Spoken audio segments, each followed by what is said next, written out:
Billionaire pretends to sleep to test the cleaner's honesty, and her reaction shocked him. Richard Thompson was desperate. After so many disappointments with employees who betrayed his trust, he needed to find someone truly honest to work in his home. The new cleaner would be put to the test in a way she could never imagine. That Tuesday afternoon, Richard deliberately left the safe in his office wide open, with several gold bars gleaming in plain sight of anyone who entered the room.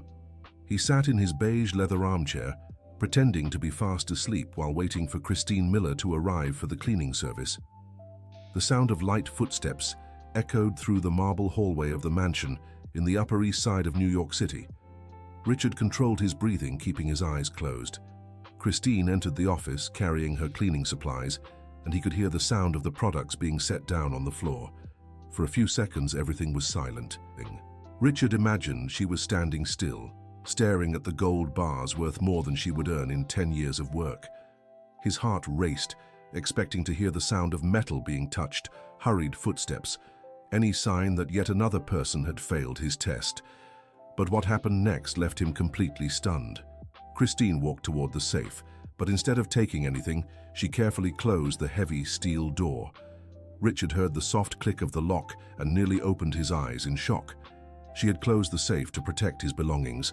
The 28-year-old continued cleaning as usual, wiping the mahogany table with a damp cloth, careful not to make noise and wake him. Her movements were precise and silent, as if it were the most natural thing in the world to care for someone who was resting. Richard remained still, but his mind was racing. In 5 years of testing employees, no one had ever acted this way. Everyone either tried to steal something or simply ignored the open safe. Christine was the first to take the initiative to protect his belongings without being asked. After 40 minutes, she finished cleaning and tiptoed out of the office. Richard waited a few more minutes before opening his eyes, still processing what he had witnessed. He got up and checked the safe. It was properly locked, and there was a small note on the table. "Mr. Richard, I found the safe open and closed it for security. The keys are in the same place they always are. Christine." He held the paper between his fingers, feeling a mix of relief and curiosity. For the first time in a long while, someone had passed his test. But this was only the beginning. In the coming days, he would prepare even more challenging trials. The next morning, Richard deliberately scattered several $100 bills across his desk, along with some expensive jewelry that had belonged to his late mother. Again, he pretended to be asleep in the armchair when Christine arrived for work. Dear listener, if you're enjoying the story, don't forget to like and especially subscribe to the channel. It helps us a lot as we're just starting out. Now, back to the story. Her reaction was the same as the day before. Christine carefully gathered all the bills, placed them in an envelope, and stored them in the safe. The jewelry was gently cleaned and returned to their respective boxes. Once more, she left a note explaining where she had stored each item. Richard was starting to feel guilty for testing her like this, but he needed absolute certainty. He decided to raise the stakes. On the third day, he left an even larger sum of money scattered across the floor as if it had accidentally fallen. He also mixed important documents with worthless papers. Christine not only kept the money safe, but also separated the important documents from the rest, organizing them into different folders. Her note that day was more detailed. "Mr. Richard, I've arranged the documents by date and importance. The money is in the safe. Have a good day."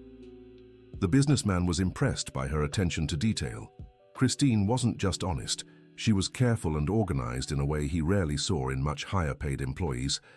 But what Richard didn't know was that Christine had noticed his tests from the very first day.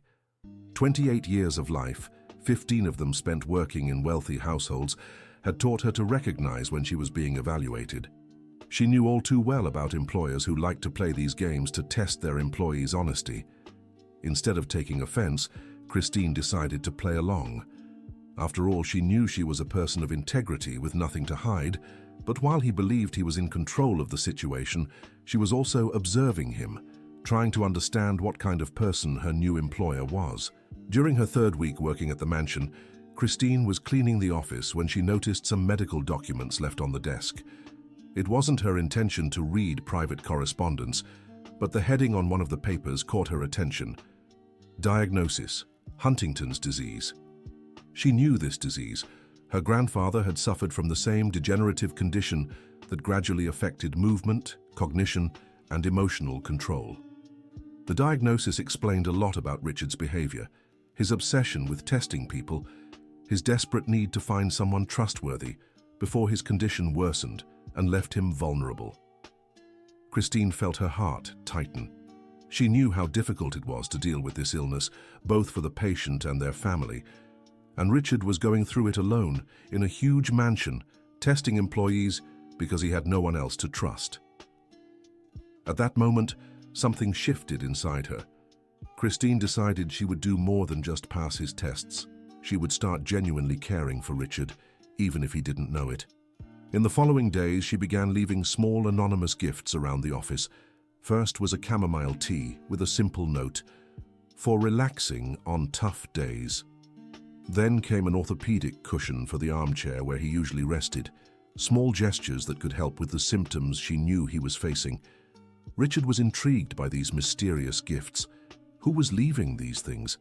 How did this person know exactly what he needed? Christine never mentioned the gifts, simply doing her job as usual and leaving notes on the items she organized. His curiosity grew so much that he decided to install hidden cameras in the office and other rooms of the house. He needed to find out who was caring for him in such a subtle and thoughtful way. When reviewing the first recordings, Richard discovered something that impressed him even more than Christine's honesty. The cameras showed that she worked at his house from 8 in the morning until 2 in the afternoon. After that, she took 2 buses to get to another job, where she worked from 3 until 9 at night. And there was even a third job, from 10 at night until 2 in the morning. Christine worked 18 hours a day, 7 days a week. Yet, in the recordings, she always smiled and treated everyone with kindness. Richard saw when she shared her lunch with a homeless person on the corner of the mansion after finishing her shift. He saw when she helped an elderly neighbor carry her groceries, even though she was visibly exhausted. The businessman felt something he hadn't experienced in a long time: genuine admiration for another person. Christine wasn't just honest, she was genuinely good, and she was working so hard because she needed to support someone. But who? Richard began his own discreet investigation. He discovered that Christine lived in a small house in the Queens neighborhood on the outskirts of New York City with her 65-year-old mother, Mrs. Helen. The older woman suffered from rheumatoid arthritis and diabetes, requiring constant care and expensive medications. Christine's 3 jobs barely covered her mother's medical expenses and their basic household bills. Yet, she had never missed a single day of work, never arrived late, and never complained about anything. Touched by her dedication, Richard decided to secretly increase her salary. At the end of the month, he added the extra amount to her paycheck with a note saying it was a performance bonus. To his surprise, the next day, the extra money was back on his desk, accompanied by a note. "Mr. Thompson, thank you for your kindness, but I earn exactly what I deserve for my work. I won't accept money I haven't earned." Richard was frustrated. How could he help someone who refused assistance? Christine had too much pride to accept charity, but he knew she deserved far more than she was getting. That's when he had an idea. He would create a fake personal assistant position at his company with a generous salary and offer it to Christine. That way, she'd genuinely be working for higher pay, not receiving handouts. Richard prepared a convincing job posting and asked his HR department to contact Christine. She agreed to an interview, but requested it be scheduled after her other shifts, meaning it would be late at night. On the evening of the interview, Richard waited for her in his corporate office in downtown New York City. When Christine walked in, wearing her best outfit, a simple white blouse and a black skirt that had seen better days, he could barely keep up the charade. "Good evening, Mr. Thompson," she greeted politely. "Thank you for this interview opportunity." "Please have a seat," Richard replied, trying to sound professional. "Tell me a little about your work experience." Christine took a deep breath before answering. "Sir, I'll be direct. I know my resume isn't impressive. I've worked as a cleaner for over 10 years, but before that, I had a different career." Richard leaned forward, intrigued. "How so?" I have a degree in business administration from New York University. I worked for 5 years as an administrative supervisor at a logistics company. I managed inventory, supervised teams of 15 people, and organized delivery schedules. The businessman was stunned. Why did you leave that job to become a cleaner? Christine lowered her eyes. Because I uncovered misconduct at the company and reported it. My boss was diverting goods and falsifying records. When I presented the evidence to management, I was fired under the pretext of disrupting the work environment. That's outrageous, Richard exclaimed, momentarily forgetting he was supposed to be conducting a fake interview. After that, no company in the industry would hire me. My former boss had many connections and spread rumors that I was difficult. When my mother got sick soon after, I needed money urgently. Cleaning was the only job I could find quickly. Richard felt a mix of anger and admiration. Christine had lost her career for doing the right thing, for having integrity. Did you ever try to sue the company? I tried, but they had expensive lawyers. I didn't have the money for a long legal battle. Besides, I found out that if I kept insisting, other innocent employees would be fired to cut costs. I chose to accept my situation rather than harm people who had families to support. At that moment, Richard understood exactly who Christine Miller was. She wasn't just honest and hard-working. She was someone who sacrificed her own interests to protect others. She was exactly the kind of person he needed in his life, especially considering his medical condition. Christine, he said, dropping the charade of the interview, I need to tell you something important. Dear listener, if you're enjoying the story, take a moment to like and especially subscribe to the channel. It helps us a lot as we're just starting out. Now back to the story. She looked at him curiously, sensing the shift in the conversation. This interview isn't real, Richard confessed. I'm Richard Thompson, your boss, the person you work for as a cleaner. Christine blinked several times, processing the information. Sir? I know you've noticed my tests since day one. I know you lock my safe to protect me, organize my documents, take care of me while pretending you don't know I've been testing you. Christine's face turned red. I didn't mean to... You did nothing wrong, Richard interrupted. In fact, you're the first person in years who's passed all my tests. But more than that, you're the first person who's shown you genuinely care about me as a human being. He stood up and walked to the window overlooking bustling Fifth Avenue. I have a degenerative disease, Christine. I need someone I can trust completely, because there will come a time when I can no longer take care of myself. Christine was silent for a long moment. When she finally spoke, her voice was soft and understanding. Huntington's disease. Richard turned, surprised. How do you know? I accidentally saw the medical documents on your desk. My grandfather had the same disease. I know how hard it is. That's why you started leaving the teas, the cushions. That's why I started truly caring about you, she corrected. Not as boss and employee, but as someone who understands your pain. Richard felt his eyes fill with tears. How long had it been since someone showed genuine concern for him? Christine, I want to offer you something real, something. Not charity, but an opportunity to use your true skills. What kind of opportunity? I want you to become my real personal assistant, to help me manage my business, to be my partner in important decisions. Your salary would be 15 times what you earn now, with full benefits. Christine shook her head. Mr. Richard, I appreciate it, but I can't accept a job just because you feel sorry for me. It's not pity, he exclaimed. It's recognition. You have education, experience, integrity, and leadership skills that many executives I know lack. I need someone like you. But I'm just a cleaner. You're a trained administrator working as a cleaner because you made the right choice in a tough situation. That doesn't diminish your competence, it increases my respect for you. Christine fell silent, clearly conflicted. I need to think. Of course. But while you think, I'd like you to learn more about my company. How about joining me tomorrow for an important meeting, as an observer to see how our business works? The next day, Christine accompanied Richard to his import-export company. During the meeting with the board, she stayed quiet in the corner of the room, just observing and taking notes in a little notebook she'd brought. Richard was discussing a complex problem. One of the company's major contracts was at risk because a partner, Marcus Williams, had promised impossible deadlines. The team was racing against the clock, but no one could find a viable solution. "We need to accept that we're going to lose this contract," Marcus declared during the meeting. "It's better to take the loss now than to promise something we can't deliver." "But that'll mean a loss of $15 million, Richard argued. "There has to be another way." That's when Christine, who had remained quiet until then, timidly raised her hand. "Excuse me," she said, her voice barely above a whisper. "May I make a suggestion?" All eyes turned to her, and Marcus seemed annoyed by the interruption. "Who is she?" he asked rudely.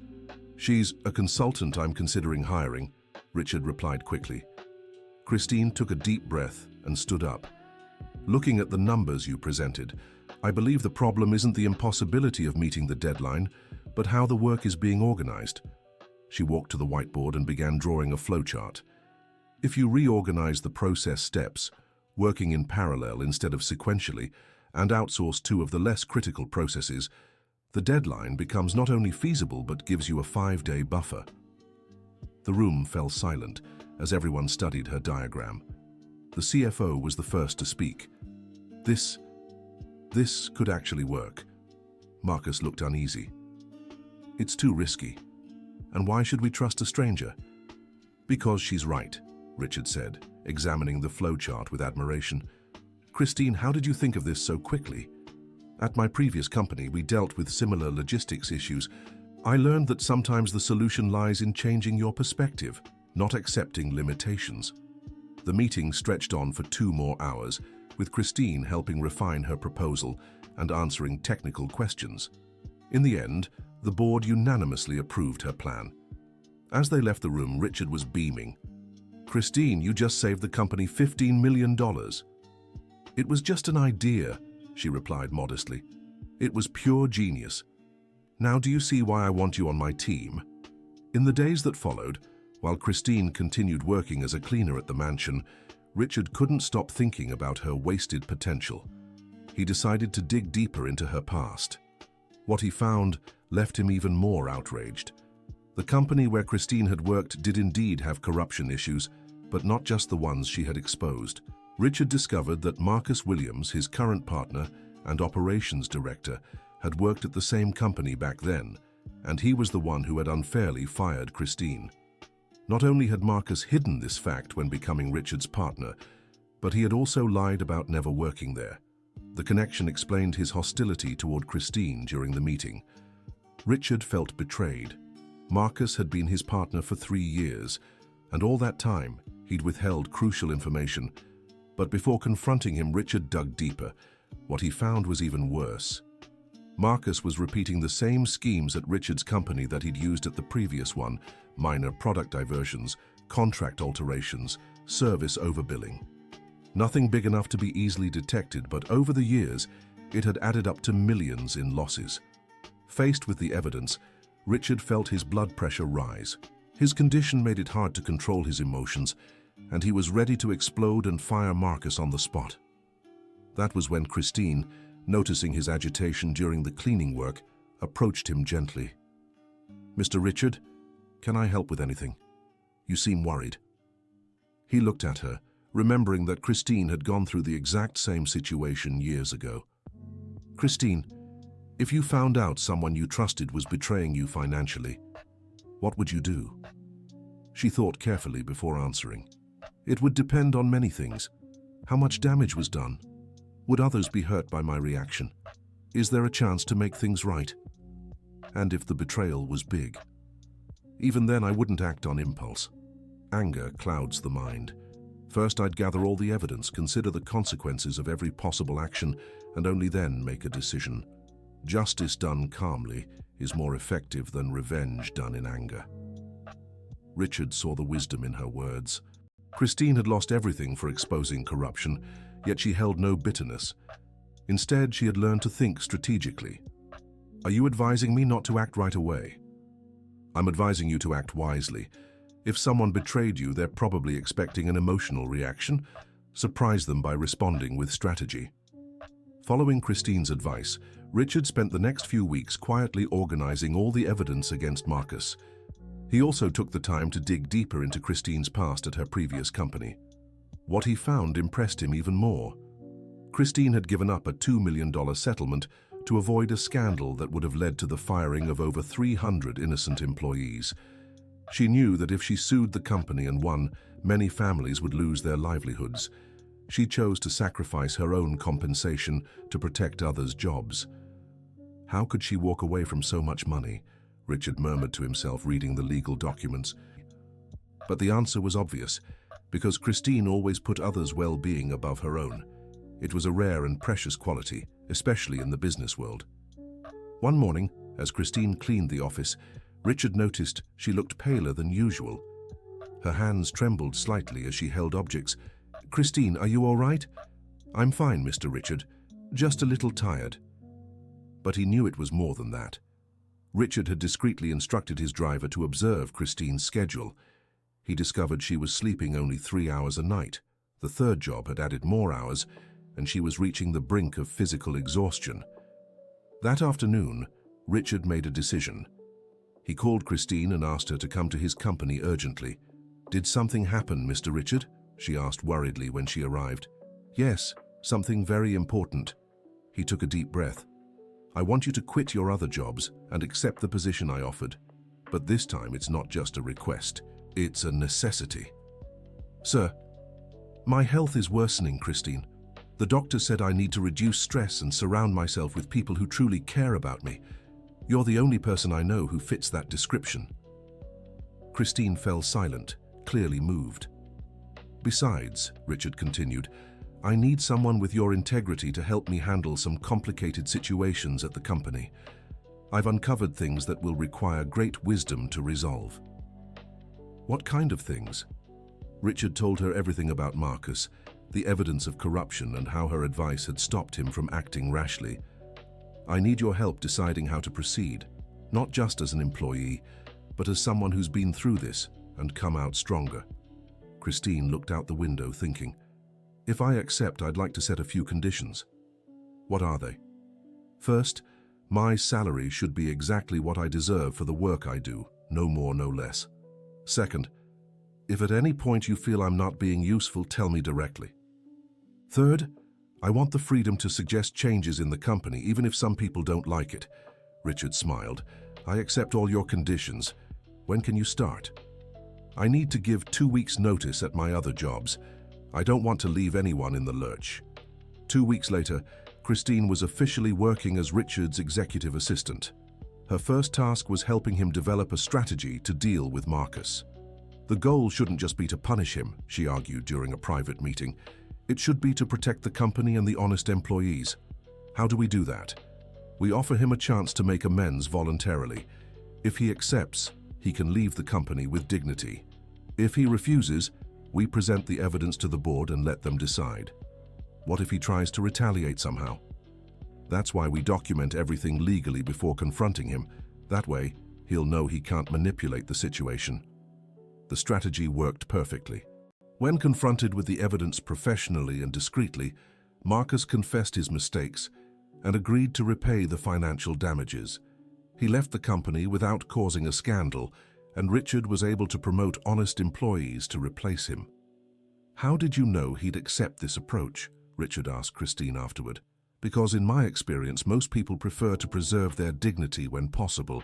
Giving him an honorable way out was better for everyone." With the Marcus issue resolved, Richard could focus on other areas of the company that needed attention, and Christine proved invaluable in all of them. She reorganized administrative systems, implemented new quality control processes, and most importantly, created a work environment where employees felt valued and heard. "I've never seen the staff so motivated," the HR director remarked during a meeting. "Christine has a special gift for making people feel important." "It's because she genuinely believes everyone is important," Richard explained. "She treats the janitor the same way she treats the CFO."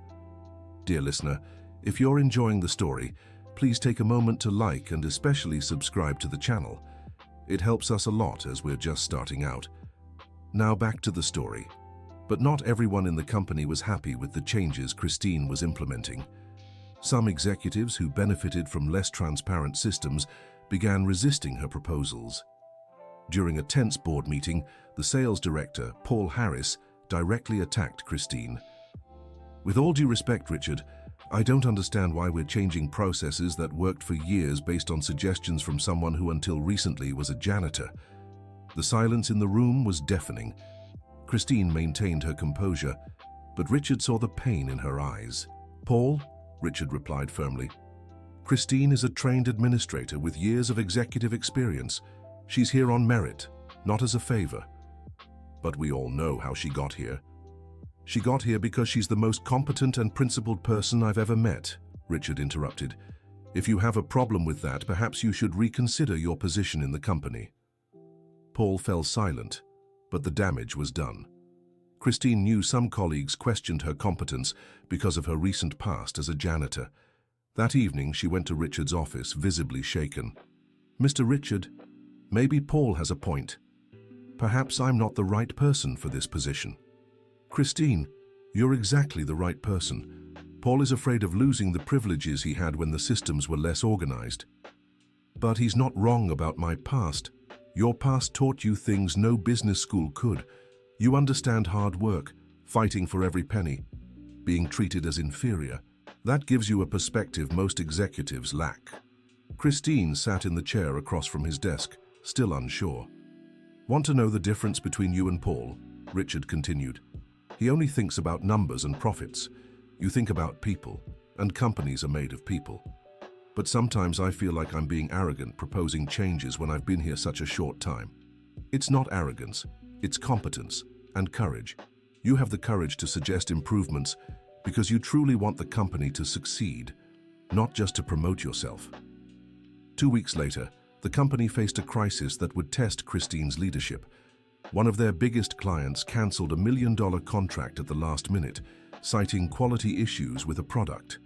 Richard was bedridden with a severe episode related to his illness, unable to make clear decisions. The board panicked, unsure how to proceed. That's when Christine temporarily took charge. Her first move was assembling a team to investigate the client's complaint. She discovered there was indeed a quality issue, but one that could be quickly resolved. Instead of denying or downplaying the problem, she personally called the client and took full responsibility.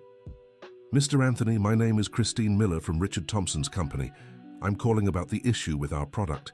First, I want to sincerely apologize. We failed you, and we take full responsibility." "Finally, someone who acknowledges the problem," the client replied.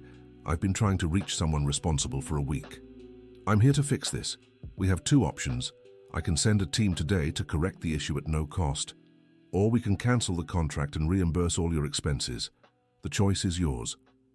The client was surprised by the transparency. "No one's ever given me options like this. Usually they push solutions that don't work. Our goal is your complete satisfaction. If we can achieve that by fixing the problem, great. If not, we'd rather own our mistake honestly." By the end of the call, the client not only kept the contract, but increased the order. "I've never worked with such an honest company," he said. "I want to do more business with you." When Richard recovered and returned to the office, he found the company running better than ever. Christine had not only resolved the client's issue, but also implemented new quality protocols that prevented further complaints. "How did you turn a crisis into an opportunity?" he asked, impressed. "I treated the client the way I'd want to be treated," Christine replied simply. "With honesty and respect, people respond well when they feel you genuinely care." Christine's success in handling the crisis completely changed how other employees saw her. Even Paul Harris, who had publicly criticized her, sought her out to apologize. "Christine, I want to apologize for what I said in the meeting. It was inappropriate and unfair." "Thank you for apologizing, Paul, but I understand your concern. Change can be scary." "It wasn't fear of change. It was envy. You came here and in just weeks were doing things I hadn't managed in years. I felt small." Christine looked at him with understanding. "Paul, we all have different strengths. You have market knowledge that I don't. Instead of competing, how about we work together? From that day on, Paul became one of Christine's biggest supporters in the company. He began applying the principles of transparency and respect she demonstrated in his own department. But Christine's real test was yet to come. 6 months after she was hired, Richard suffered a severe medical crisis and collapsed in his office during an important meeting with Japanese investors. With Richard hospitalized for several days, Christine had to take full responsibility for the company. The investors wanted to cancel negotiations, worried about leadership stability. Christine made a risky decision. She chose to be completely transparent about Richard's condition, something that could seriously harm the business. "Gentlemen," she told the investors during an emergency meeting, "I'll be direct about our situation. Mr. Richard has a medical condition that may affect his ability to lead the company in the future. He has prepared me to gradually take on more responsibilities." The investors exchanged uneasy glances. "I understand this may seem like instability," Christine continued, "but I believe transparency is essential for a strong partnership. I'd rather you know the truth now than discover it later and feel deceived." "What do you propose?" asked the leader of the Japanese delegation. "That you review our numbers, our team, our processes. See for yourselves that this company is strong, not just because of one person, but because of a well-structured system and a capable team." The Japanese delegation spent 3 days analyzing every aspect of the company. They were impressed by the organization, the transparency of operations, and especially by how employees spoke of Christine. "In our culture, we highly value honesty and respect," the delegation leader said on the final day. "Ms. Christine has demonstrated both. We want to do business with people like her." Not only did they maintain their original investment, they tripled it, impressed by Christine's leadership. When Richard returned from the hospital, he found the company in its best financial state in years. Christine had secured new contracts, resolved long-standing issues, and implemented improvements that significantly boosted productivity. "Christine," he said during a private meeting, "we need to talk about the company's future." "Of course, Mr. Richard. My condition is worsening. The doctors say I may have 2 years before symptoms seriously affect my ability to work." Christine's heart sank. She had grown genuinely fond of Richard, not just as a boss, but as a friend. "What can I do to help?" "I want you to gradually become the company's CEO, officially and legally. This isn't a favor, it's a necessity. The company needs stable leadership, and you've proven to be the right person." "Mr. Richard, it's justice. You've transformed this company in just a few months. Employees respect you, clients trust you, and you have the vision to take us to the next level." Christine was silent for a long moment. "If I accept, I'd like to do this gradually. I want you to stay involved as long as you're able, and I'd like to implement some important changes." "What kind of changes?" "I want to create a profit-sharing program for all employees, establish a support fund for staff in need, and I want this company to become an example of how treating people with dignity can be profitable." Richard smiled. It was exactly the kind of response he expected from Christine. "I accept all your conditions. When can you officially start?" "I already have," she replied. "From the very first day I worked here, my goal has been to care for this company as if it were my own family." The official transition took place 6 months later, in a ceremony that brought together employees, clients, and business partners. Richard gave an emotional speech about integrity, dedication, and the importance of trusting the right people.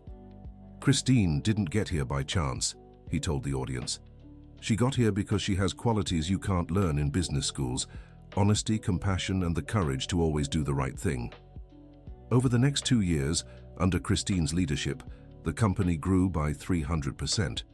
But more important than the financial numbers were the changes in the workplace. The company became known in the region for having the most satisfied employees and the lowest turnover rate.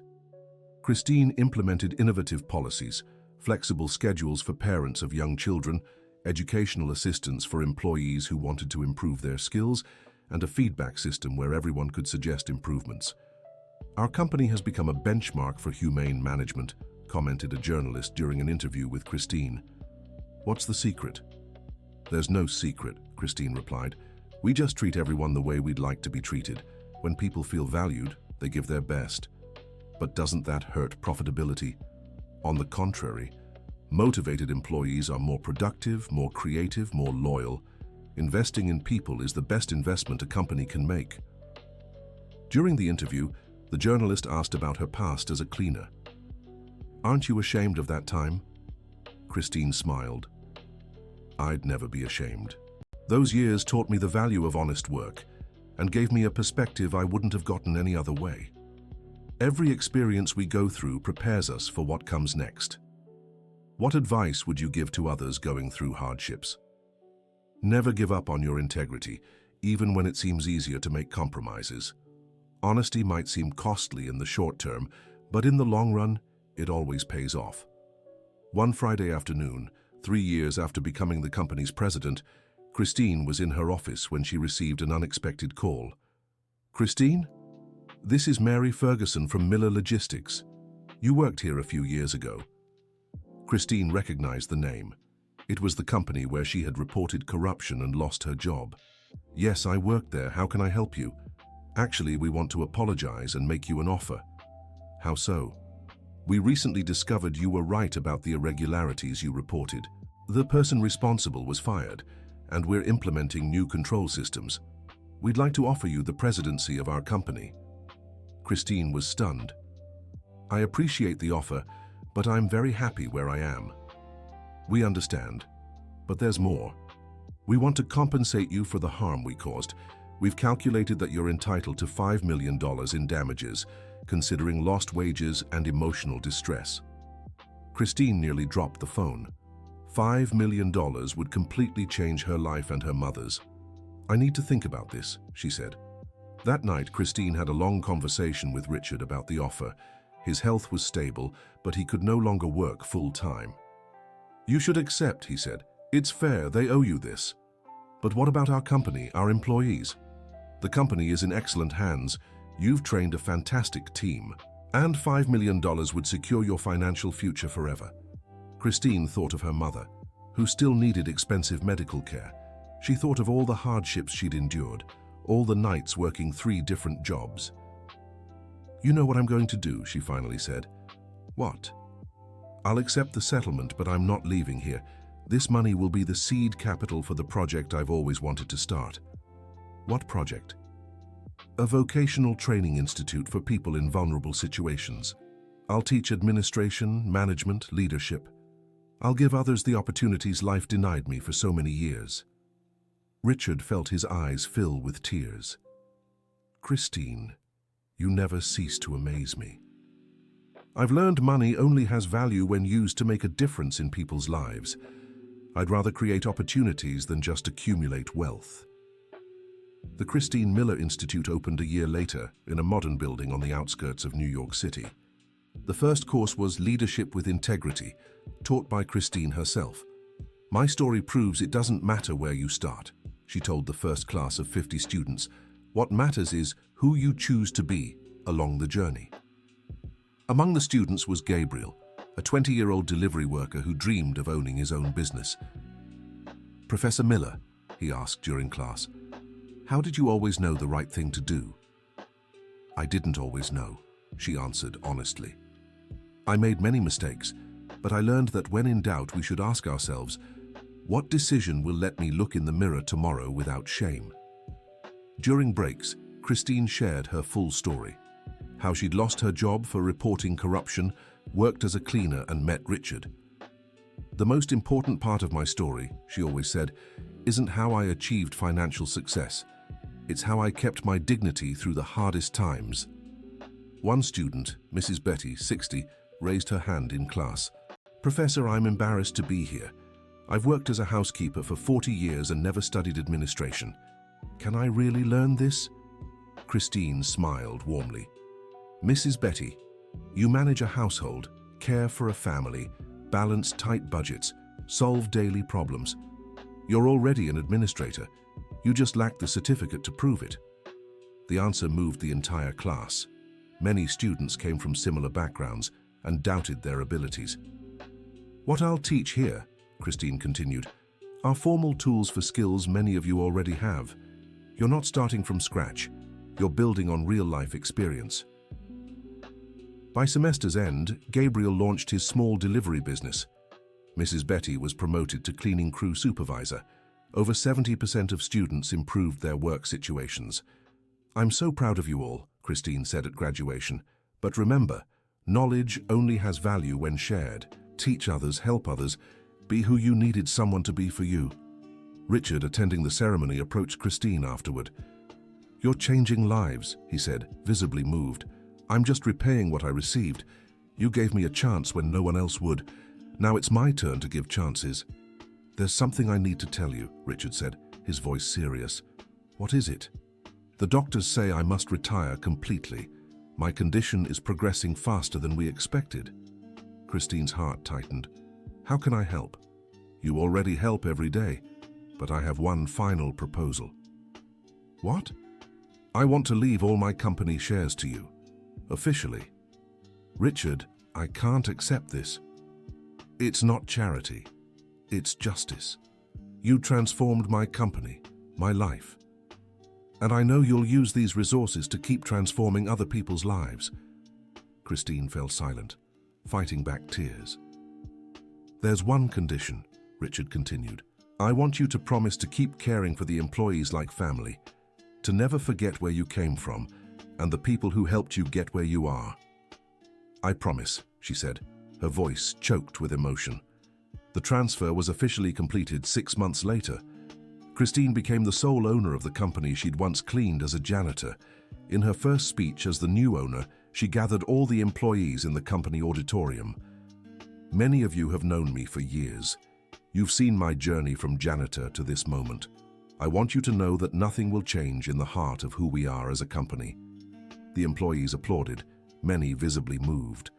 "In fact," Christine continued, "we're going to strengthen our commitment to human values.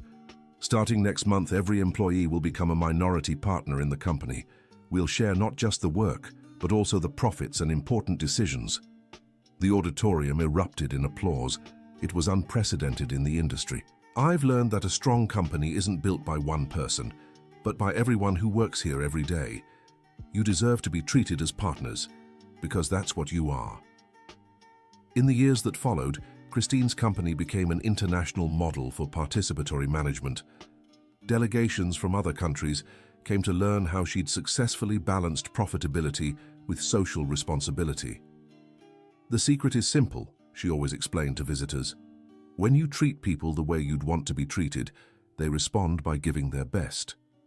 The Christine Miller Institute also grew, training hundreds of new entrepreneurs and leaders each year. Many alumni returned as volunteers, teaching new classes. One special afternoon, 5 years after the first graduation, Christine received an unexpected visit in her office. "Excuse me, Miss Miller?" She looked up and saw Gabriel, her former student, accompanied by an older woman. "Gabriel, it's so good to see you. How's your business?" "Doing great, Professor. Actually, I came because I wanted to introduce someone. This is my mother, Mrs. Carmen." The woman, around 70, stepped forward with a shy smile. "My son never stops talking about you," Mrs. Carmen said. "I wanted to meet the person who changed his life." "It's a pleasure to meet you," Christine replied, shaking her hand. "But he changed his own life.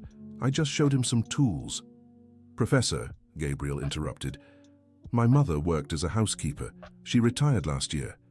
I was wondering if she could take one of the Institute's courses. She's always dreamed of learning business management." Christine smiled. "Of course. It would be an honor to have her as a student. But I'm too old to study," Mrs. Carmen said hesitantly. "Mrs. Carmen, we're never too old to learn, and life experience is the best preparation anyone can have." 6 months later, Mrs. Carmen graduated with honors from the community management course. She used what she'd learned to organize a sewing cooperative in her neighborhood, providing income for over 20 women. "Professor Miller," she said at graduation, "you taught me it's never too late to start over." Christine, visibly moved, replied, "And you taught me that every person we help can help many others. That's how we change the world, one life at a time. That night, alone in her office, Christine reflected on her journey. From janitor to business owner, from employee to educator, every challenge had been a step towards something greater. She picked up a piece of paper and began writing a letter to Richard, who now lived in a specialized clinic but still followed her achievements. Dear Richard, today we graduated 50 more students at the Institute. Among them was Mrs. Carmen, 70 years old, who proved it's never too late to dream. I thought of you and how your illness, which seemed like a curse, turned out to be a blessing in disguise. If you hadn't been looking for someone trustworthy, you would never have tested me. If you hadn't tested me, you would never have discovered who I truly was. Sometimes, our greatest challenges are the path to our greatest purposes. She paused, remembering the day she closed the safe for the first time, unaware that this simple act would change her life forever. Today, I understand that honesty isn't just about not stealing or lying. It's about being true to yourself and your values, even when no one is watching. It's about doing the right thing because it's right, not because someone is testing you. Christine finished the letter and placed it in an envelope. Tomorrow she would deliver it to Richard in person. For now she gazed out the window of her office, watching the lights of New York City twinkling in the night. Each light represented a life, a story, an opportunity to make a difference. And she knew her own story was only just beginning. End of story. And now, dear listener, we'd like to know, what did you think of Christine's journey? Do you believe honesty and integrity are still valued in today's world? Have you ever faced situations where you had to choose between what was easy and what was right? Share your thoughts with us in the comments. If this story inspired you, leave a like and don't forget to subscribe to the channel so you won't miss other uplifting stories that show how small choices can transform entire lives.